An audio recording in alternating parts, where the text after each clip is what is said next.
Bonjour tout le monde. Première vidéo en 2026. Bonne année. Avant de commencer, que de succès, santé et bonheur. Donc là, aujourd'hui, on va parler d'une chose qui est très importante, très importante, et que les chercheurs d'emploi ne font pas attention à ce détail-là qui peut faire beaucoup et donner beaucoup d'impact sur leur candidature. Aujourd'hui, on va parler de la candidature spontanée qui est dans le marché de travail, comme on l'a vu déjà, et le marché de travail qui représente 70% presque des emplois sur le marché de l'emploi. Donc, la candidature spontanée, c'est comme elle se nomme, c'est spontané, donc il n'y a pas d'offre d'emploi.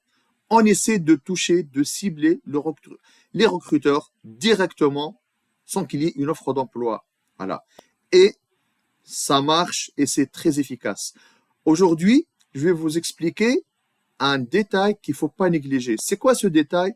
C'est le détail du temps. Quel temps? Le temps d'envoi. Donc là, beaucoup de candidats se concentrent sur la qualité du CV, la qualité de la lettre de motivation, mais négligent le facteur temps. Pourquoi je vous dis ça? Premièrement, un recruteur, il reçoit une dizaine de CV par jour généralement, que ce soit à travers des offres ou en candidature spontanée. Donc là, du coup, le problème, c'est que votre CV et votre lettre de motivation vont se perdre dans la masse. Ce qui va se passer, c'est que il se peut que votre candidature ne soit pas aperçue, ne peut pas être aperçue. Donc là, du coup, le recruteur, qu'est-ce qu'il va faire?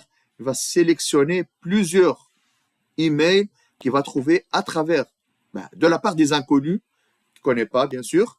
Et là, du coup, il va supprimer là. Donc, bref, moi, ce que je vous conseille de faire, premièrement, c'est vrai de se concentrer sur son CV, sur son contenu, sur sa lettre de motivation, montrer de la valeur ajoutée. Oui, ça c'est vrai. Mais il faut choisir le bon moment, le bon timing. Ce qui veut dire que plus vous envoyez votre CV, bien sûr au bon endroit et euh, au bon moment, c'est ça, plus vous serez visible. N'importe quel responsable ressources humaines ou recruteur peut vous le confirmer. Les statistiques, ils ont montré que généralement, il est préférable d'envoyer votre candidature spontanée les mardis, les mercredis et les jeudis de 7h30 max 8h jusqu'à 10h du matin. Pourquoi? Parce que le lundi, on l'élimine déjà. Pourquoi? Parce que votre responsable ressources humaines ou la personne qui va recevoir votre message, votre email, il a reçu encore des emails accumulés durant le week-end. Donc le vendredi, samedi, dimanche peut-être. Donc là, du coup, votre candidature, elle sera dans la masse. Et le vendredi, généralement, ces responsables sont plus occupés à finir la semaine, à finir les tâches en attente. Donc, ils n'auront pas l'occasion d'avoir un peu de temps à consacrer pour votre candidature. Donc, mon conseil, brièvement, c'est essayer d'envoyer votre candidature spontanée, je dis bien spontanée, les mardis, les mercredis et les jeudis durant la matinée de 7h30 ou de 8h à 10h. C'était ma vidéo pour aujourd'hui. J'espère qu'elle vous a plu. N'oubliez pas de vous abonner pour avoir plus d'astuces, plus de stratégies, plus de techniques.